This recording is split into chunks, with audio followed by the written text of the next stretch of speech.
Shit. Get a load of this fucking guy. Friend of yours, Eddie. Well, that is a fucking first. All right, well, now hold on. Now listen. I'm wearing the outfit, right? So it's just like Elvis. He gets the full Santa experience if he wants it, all right? Terrifier 3 is finally here, and let's talk about the film, how it sets up Terrifier 4, and where does Art the Clown and Sienna's story go from here. So before we get into this, it's going to be spoiler full, so if you don't want any spoilers, go check out our review. No spoilers over there, but we're about to get into full spoilers. Make sure you follow us on our Instagram as well, because we're doing a giveaway right now this weekend for Alien Romulus digital codes. So if you want to watch Alien Romulus at home and win a code, all you have to do is be subscribed to our YouTube channel and follow us on Instagram and comment on our Terrifier 3 post that we put up today. That gets you an entry, and we will announce winners on Monday, so make sure you go do that. But let's get into Terrifier 3 and its ending. So this film starts with Art the Clown going on a murderous Santa Claus rampage in which we see him take out a whole family. This whole family is just taken out as Art the Clown is dressed up as Santa Claus, and it just starts off strong, honestly. Like, I was just like, we already starting off with the brutality, right? Then we see 5 years earlier when Victoria Hayes has given birth to Art the Clown's head, and we see his headless body as well in the asylum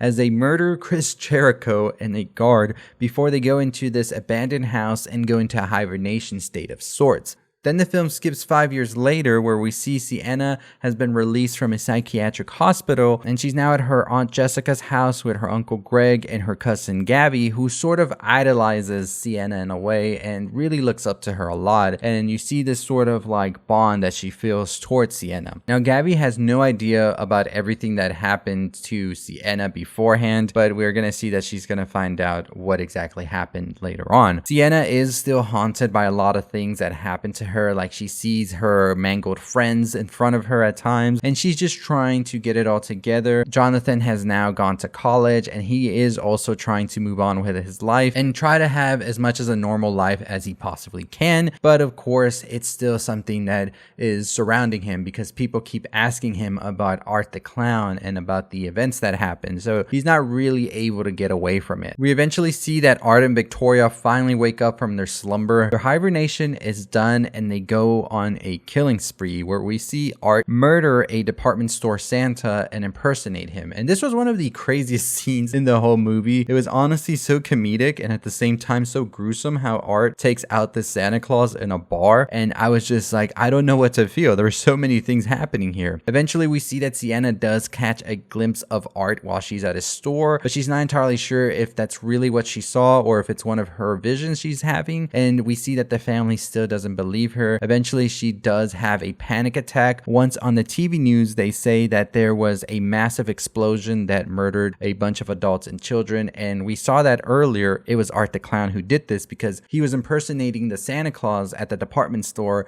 and he apparently had brought gifts for the kids, but inside of these gifts were of course an explosive, and that's what caused this whole destruction here and all of these kids to die from the explosion. So yeah, Terrifier 3 really amped up the antics because at the beginning of the film, like I said, we saw him murder a family, kids and all. It continues in that department store where a bunch of kids just got killed by an explosion. So it was definitely a lot. So throughout the film, we also see some flashbacks of Sienna with her father, and when he creates the character that we see Sienna sort of embody in Terrifier 2, and he says that this is a character that can fight demons, and we learn that demons can be reborn through a host. Now the host, of course, is Victoria, that she is the one who's sort of leading Art the Clown, and he's sort of the other host in a way. I'm not entirely sure what the lore, I really am going to be diving deep into it right now, but I believe that Art the Clown is a vessel as well for this demon that's trying to sort of get to the earth to do whatever it wants to do. We still don't really know what the whole thing is, right? But then we learn that there are angels opposite to this demon,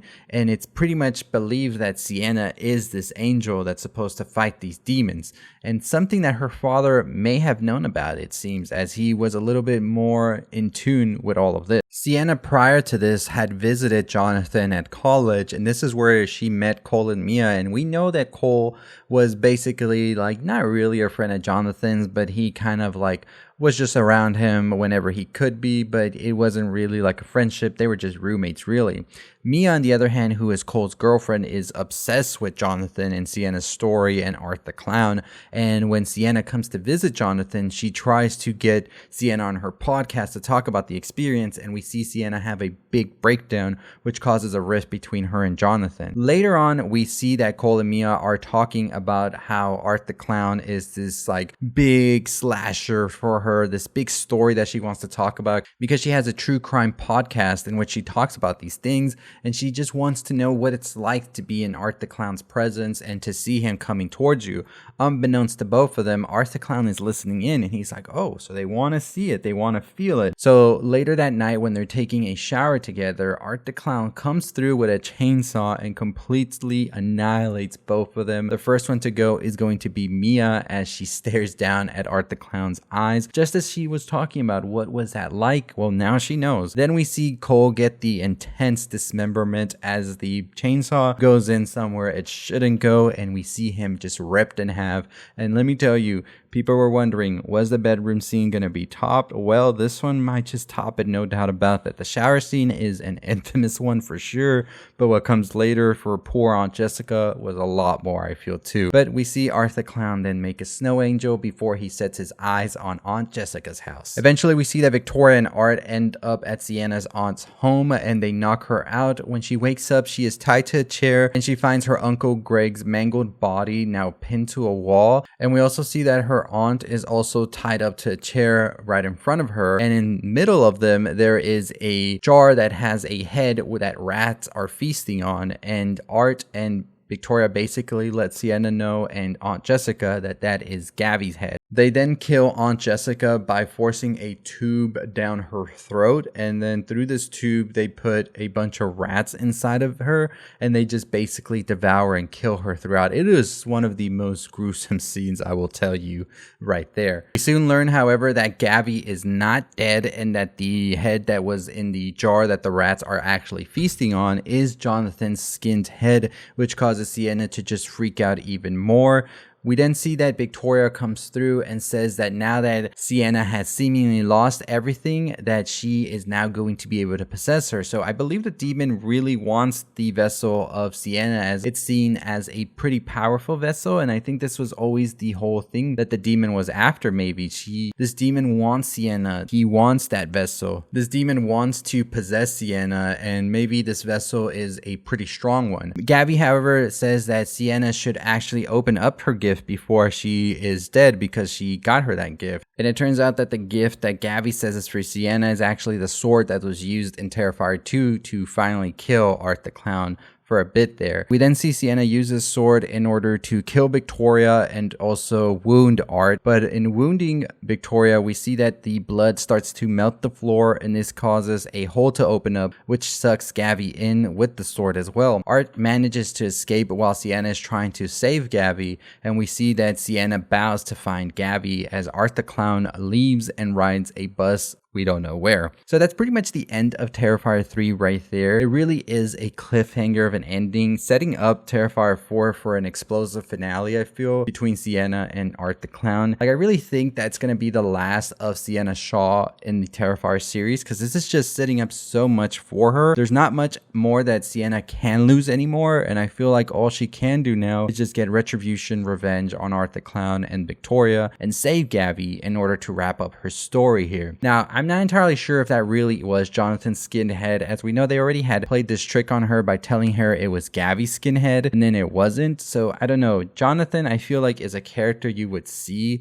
if he was going to be killed on the screen, because he's such an important character to the story. So I just don't think that that was really Jonathan's skinned head right there. Now, what is the whole deal here? I think we don't know much more about the father's plans for Sienna, and I think we'll find that out more in Terrifier 4. Damien Leone did did promise that we would learn more about this lore as we got through it, and I thought we would get a little bit more of it in Terrifier 3. We just got a little hints here and there that these are demons that are trying to sort of inhabit the world and do whatever it is they're trying to do, and Sienna is sort of like an angel of sorts that is there to stop them. And whether or not that was something that her father created or her father sort of saw a vision of, that's still where I'm still not really wrapping my head around it. Like, was her father the one who really created Art the Clown, like the theories have said, or does her father get a vision of this and that's why he created the armor and the sword and all of that for Sienna to be able to use against Art the Clown? So we'll talk more about that in our theories for Terrifier 4, but pretty much at the end, I believe Gabby is still alive. We don't see Gabby as being dead. I think she's in another dimension of sorts. Could it be hell? Maybe. I don't think Jonathan's dead either. I think that they're just playing a trick. They were trying to sort of break down Sienna's spirit in order to be able to possess her, because that is ultimately the goal of the demon here that is sort of driving Victoria and Art the Clown as their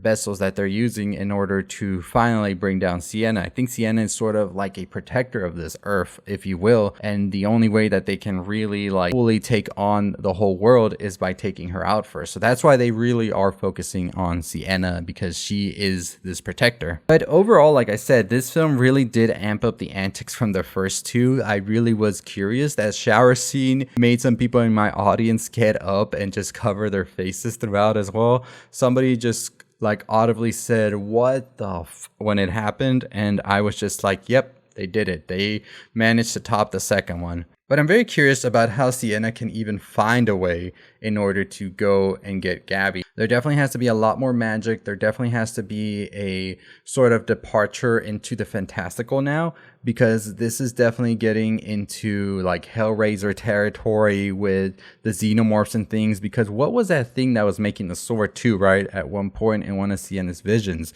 that thing looked like a damn xenomorph. Like, I don't even know how to describe it. So I'm excited to see what they do with the fourth one. I'll be looking into theories and all of them and discussing them in the next one, so stay tuned. But like I said, if you want to enter a giveaway for Alien Romulus codes, if you want to watch it at home, make sure you're subscribed to the YouTube channel and go comment on our Instagram and follow us on our Instagram at The Culture Elixir on the Terrifier post that you want to enter that giveaway. And as always, that's going to do it for me. I'll see all of you next time. Stay safe, stay positive.